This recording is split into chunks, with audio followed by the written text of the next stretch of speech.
Gising din ba kayo, mga good vibes? Dapat na kasi umpisahan natin ang mga ganap ngayong more night at aapaw na ang mga good vibes. Iganda ng mga kape, mga juice at mga chichirya, and make yourselves comfortable and ready. Kailangan lagi tayong handa at alert.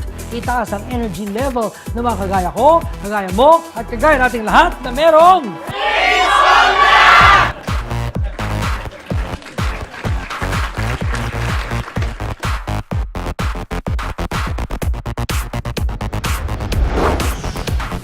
I'm sure na lahat tayo ay nasabihan na meron tayong kamukha.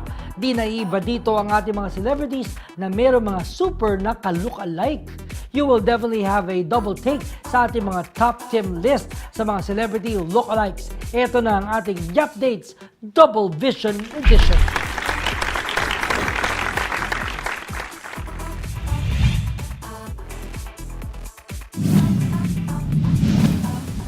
She is a satirical comedian na napaka-opinionated at outspoken tungkol sa mga usaping panggobyerno at mga social-political issues. He is a very well-known legislator na opinionated at outspoken din.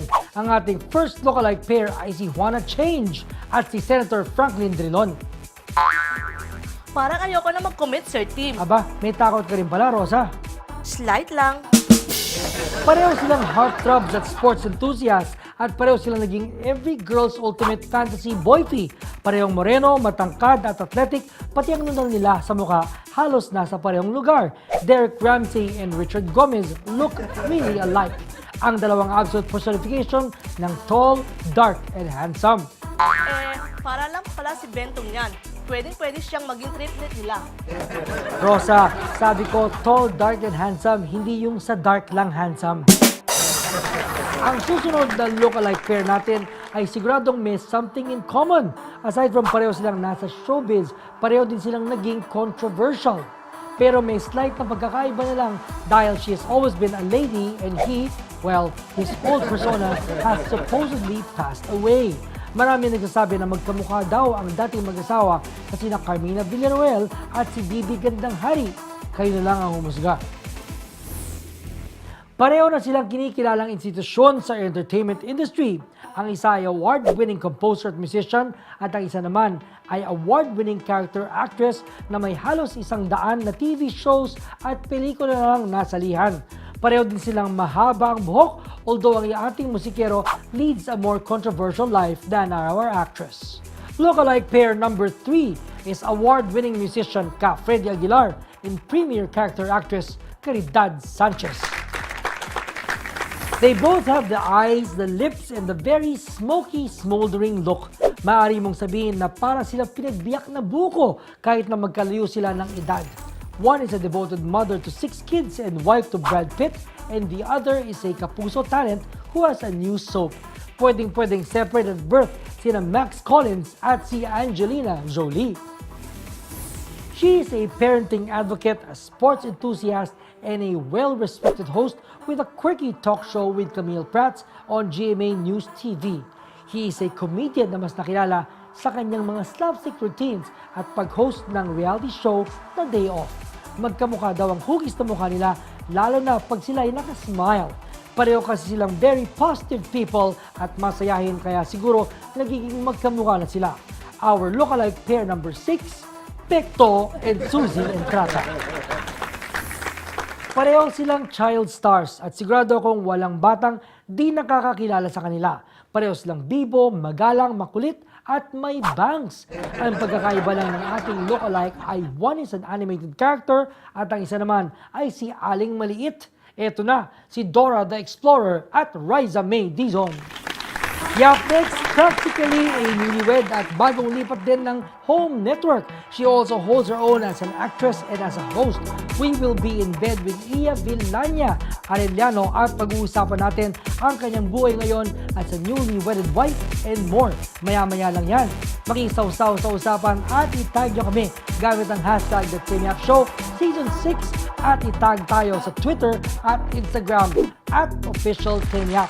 Going gold this year ang nahashtag. Ito na, sabay-sabay natin sabihin. Ikaw, na-start ka na ba? Marriott Hotel Manila, where the country's grandest ballroom rests. perfect for weddings, conventions, fashion shows, and any extravagant celebrations.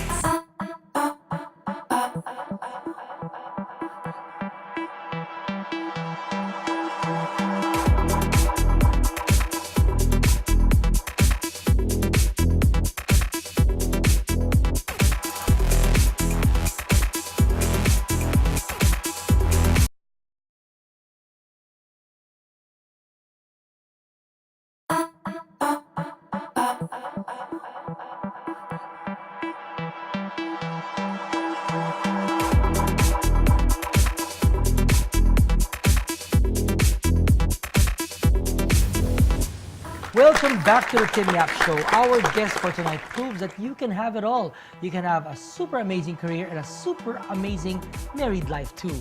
Here with us on the show tonight, Miss Iya Villania Arellano. Yehey! Iya, kamusta na Iya? Ang ganda ng pearls natin, ha? Thank you so much. Hello, Iya. Hello! Mwah! And hello to your mommy out there. Hello. I love this. Parang gusto kong sa pwede ilalim naman, ng kumot. pwede naman talaga tayo. Iya, how's married life? Diyos. Sobrang saya. Oo. It is so much fun. Did you imagine that it would be this much fun when you guys were just seeing each other? Well, I didn't imagine it. I didn't really know what to expect because, Drew and I only really started, contrary to what other people think, that because Drew and I have been together for so long, Yes. we were living in together. No, that wasn't the case. We I only can attest to that. Because, guys, by the way, I'm Iya's next door neighbor. Like, one door away, pagbukas ko ng pinto na ni Iya. Katapat lang talaga. Pauwi ako, sila nag-jogging pa lang o mag-break from jogging. Or even, pa-school pa nga lang ako Oo, nun eh. exactly. Oo nga, no? So, we only really started living together when we got married. So, all I was looking forward to was living with him. Yes. That's all it was. I didn't know what to expect. I was just looking forward to that, whatever came with it. Yeah. But now that, we've been living together for a year now, it's been so much fun. Oh, I can see it in your eyes. So I can see it in your eyelashes. Oh, diba? So, Iya, because diba, you grew up in Australia, but despite that, you really remained as Filipino as you can, quite conservative actually. Yes. Right? So, diba, kasi... Which is quite funny kasi nga, yung iba parang, bakit siya conservative? Lumaki siyang Australia. Ganun ba? Di ba ganun ka Conservative na akong ba? Australian. Bakit ba? Bakit ba? Oo. So, yun na nga. So, how many years were you guys seeing each other nga again? 10 years. Wow! Okay, Nakakatawa, I di ba? always saw... Parang joke, di ba? Marvel at it. Ang galing that after 10 years and now, parang rin kayo nagliligawan, di ba? When you guys go on trips, you guys get Yes. so kilig with each other. Yes, which is why I think it's still so exciting for the two of us because there was still so much that we had saved until Yes. after marriage. That's great. So now that we're married, there are all these new things for the two of us to enjoy together and explore. So sobrang saya. Oo. And also, parang hindi rin naging, if anything, the one thing that would have made it hard for me was to move out from my place and move away from mom. Yes. Pero because where Drew and I live now, really it's 2 kilometers. So about it's 2 cartwheels away. Two cartwheels, 2 kilometers worth of cartwheels away. Ang daming cartwheels doon. But, So I'm not far from mom, so talagang hindi talaga malungkot. oo, kasi kayo na mami mo talaga, you guys have this bond talaga na parang, Yes. you guys are like yin and yang to each other. For the longest time, mom and I were sleeping in the same bed. Actually, same with Drew. He would stay in the same room with his dad for a long time. So when you wake up, ay, hindi mami mo, si Drew pala yung katabi mo. Pero that makes you actually a rebel of this generation because, it's not the norm. Ako pa yung rebel? Ikaw ang rebelde na, baliktad na rebelde kasi ikaw, Ano yung nangyayari sa mundo natin? kasi di ba you saved yourself, you saved so much for your relationship until you guys got married. That's I think, that's what your rebellion was. It's funny that that's what is different now these days. No, But if oo. you think about it, considering that we're in a Catholic dominant Yes, country. Yeah. you would think that majority would be quite conservative in their ways. So, ang weird lang na ito pa yung hindi na norm. Oo nga.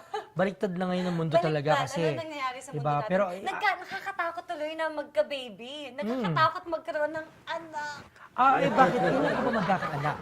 Kailan ba ang plano? Parang mga tito-tita question. Kailan ka ba? Diba? Ninong Yap. Oh, yes, of course. Ninong Tim. I would love to. Oh. Well, yung plano namin, yung factory mag-o-open na siya ng 2016. Okay. Sarado pa yung factory ngayon? So, as of now, soft opening pa lang. Maganda. Pero may magkaka-ribbon cutting next Oo. year. Tapos pagkatapos, bigyan mo 2 years, sale na. Sale season. Huwag naman, Hindi sale. naman, oo. Pero in 10 years that you guys were like, steady, boyfriend, girlfriend, then now that's 1 year of marriage, what are the new things that you have discovered about your husband that I didn't know this before? New things. You know what? Nothing major, only because we've been together for so long. And he has... Kabisado niyo na. Oo, parang ganun. And he's also never really had a maid. So, kung ano siya... So, Okay. he's never... Sa bahay, Sa bahay. pambahay. He's never had a kasambahay. Except for when he was living with his dad. But, when he was living alone, parang noon pa lang, nakikita ko na how he would be if As I a were husband. to live with Yeah. him. Oo. So, nothing major except for that, like he likes to leave his slippers hanging around. And ayaw mo yun? Okay lang. Parang I just laugh at it. Kasi parang kung kailan ko hanap siya ng slippers. Alam ko, lahat Alam sa mo na. ilalim ng table. Kasi doon na yung Nag-ipon, iniiwan nag-ipon, oo. Nag-ipon Kasi na. you sit at the table, then you take up your slippers, then you do whatever, and then when he stands up, he forgets to wear them again. Pagbalik niya sa table, may panibago na siyang suot na. Iba na. Tapos may iwan na naman niya sa ilalim. Oo. So may mga ganon. Ano pa? I don't know if it's a guy thing, like at least CR. now. At least na. Yun medyo okay pa nga eh.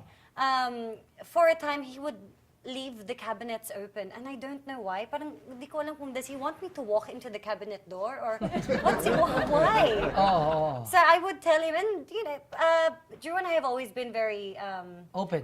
with communication. So I just tell him, and then he's okay na. But he'll be, okay, so sorry. Sarado mo yung cabinet. Oo, honey, the cabinet, or yung toothpaste. Oh. He likes to leave it open.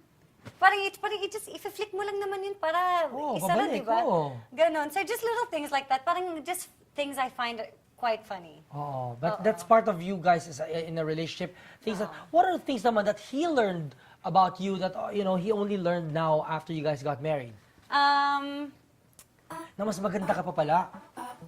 Hindi. Oo, diba? Hindi. Siguro the only thing is that, di ko alam if it's, maybe that may pagka-OC ako. Oo. Ganun. Ay, kasi you like to be in control, diba? Oo. It's a... And there are certain things that I want, like In place. Lalo na when we were having our place renovated, like parang I had it pictured now, okay, we'll put the coffee machine here, and then this is going to be there, and the microwave, and then whatever. So kapag meron siyang sasabihin na, parang I don't want to put it there. Parang for me, it's like, hindi. You have no choice. Yun na yung nasa utak ko, yun na yung plinano ko. So how is it, so it's like you're more like the boss? Only with a few things. Only with a few Yeah, things. and Oo. when is he the boss? When it comes to cooking. He makes the mess in the kitchen. I just do the cleaning. Because now you're with these buddies, and do you cook in the show too? I just eat. Oh. That's all I'm good naman. for. Ang saya nga I'm paid to eat on that show. Diba yan talaga ang ano niyan, diba? One really cooks and one enjoys the cooking. Well, how is the domesticated Iya? What is the domesticated Iya like? Are you domesticated first? I am, Yeah. actually. I realized that, makalat ako mag-isip kapag naglilinis. Does that make sense? Makalat pag naglilinis. Wow. Makalat ako mag-isip kapag Oo. naglilinis. Kasi you think of all these things Na na... parang, kunwari, I go to put the mga forks and spoons away. But as I walk to where the drawer is to put them Yes. away, I see something else. ADD Parang- ka, in short. Parang, okay, sige, I'll do that first. Ito, kailangan pa ito gawin, Oo, ganon. and then, tsaka ko na lang babalikan. Like, kunwari, there were like shoe boxes in the room. And I went into, there were so many shoeboxes, I couldn't do it all in one go. So I went to the room, I put 4 siguro in my hands, and then I went to nilipat ko na sa kabilang kwarto. May iba na akong nakita na Kailangan ko rin gawin. So ginawa ko na yun, tapos tinapos ko. Pagbalik ko sa kwarto ko, nakita ko na naman yung mga shoeboxes. Sabi ko, oo nga pala, no, may natira pa pala dito, kailangan ko pa palang ilipat. And when you're living in a house, napakarami, endless ang mga to-do list. Yes. Diba? Yes. Ito, marami pa tayong mga to-do list, marami pa tayong questions kay Iya. Lahat ng mga ginagawa niya ngayon, ini-enjoy niyang gawin life with her loved one and everything else. Marami pa, lahat ng mga natin din. Marriott Hotel Manila, where the country's grandest ballroom will rise. Perfect for weddings, conventions, fashion shows, and any extravagant celebrations.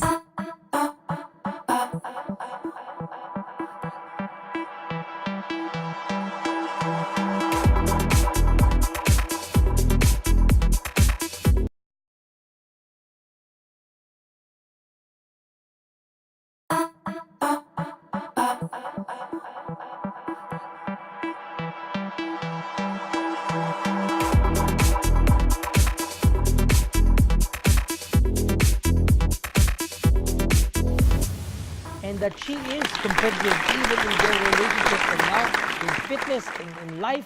That's who she is. We are with Iya Villania Yes. Arellano. That's me. I Yes. am competitive. Competitive. So kaya nga naging #1 ka sa category mo in the first sprint that you joined. Yeah, I know, it's funny. Akala mo naman Olympics yung napanalunan ko. Oo. Para sa bayan! Oh, may ganun Para sa na. Pilipinas! Para sa Pilipinas. No, but, How no, many kilometers was that? It was a 600-meter swim, Oh. a 30-kilometer bike ride, and a Yes. 5-kilometer run. And you grew up being athletic then. I grew up very sporty and outdoorsy. Yes, Oo. it's very Australian. But diba? endurance sports has never really been my thing. So I really needed to train and prepare for it. How do you Because train? it wasn't natural for me. Yeah, I mean, with your schedules and all that, what you wake up at 5 to be Yes. running at 6 na, ganyan na. That's your life now. I'll wake up at 5:30. Depende rin kasi sa sunrise eh. Because Oh. of course, I don't want to run in the dark. So I'll kind of wait kapag may konting liwanag na. That's when you Then I'll run. So normally I'll wake up at 5:30.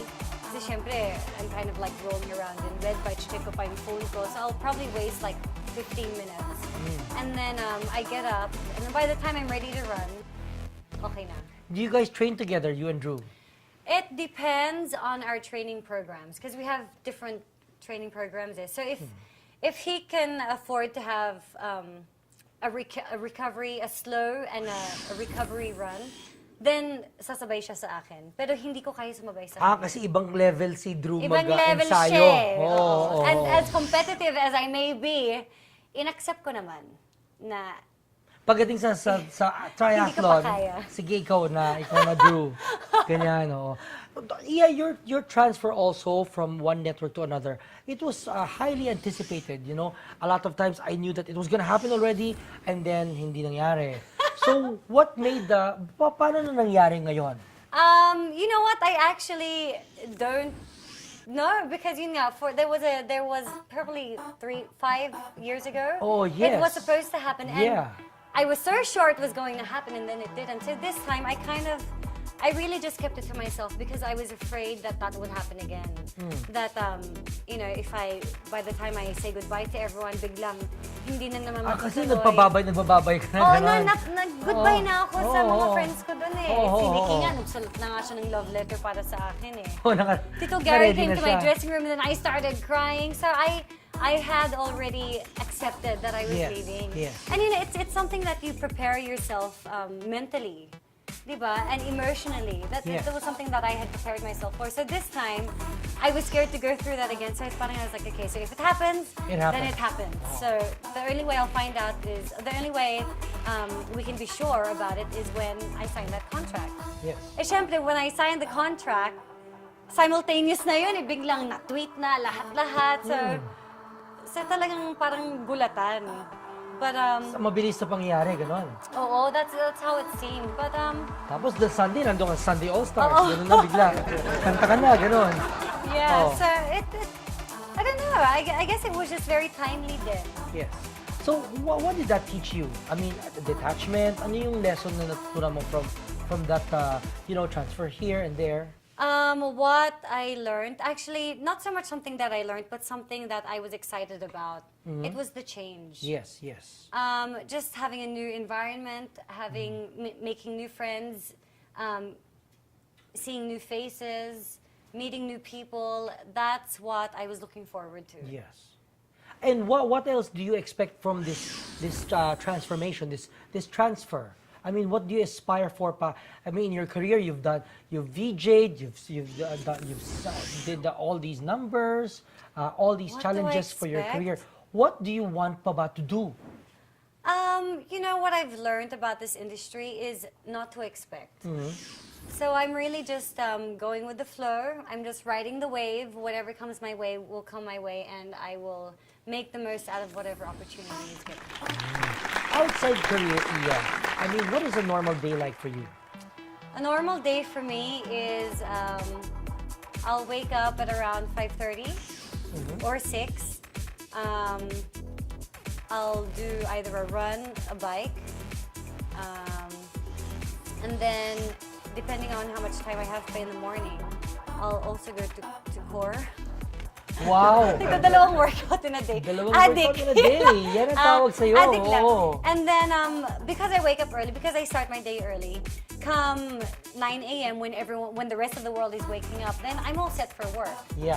You know, so I'll do my thing. I'll go to work, or I'll do other chores, and then I'll be home by hopefully mga 5 or 6. And Drew will hopefully also be home then, and he'll make 5 dinner. or 6 p.m.? Aga naman. Yeah, we normally Wow. wrap our day early also. We end at, siguro mga 8, inaantok na kami. 9 p.m. we're preparing for bed. 9:30, tulog na kami. Hanep. Well, you've always been one of those overachiever kids too, no? Parang, diba, everything you check off your list. Really? I try. Oh. I And try. that's a very good thing. Di ba? Yeah, I try my best. I just like to have fun. Yes. Okay, now it's time to play some games.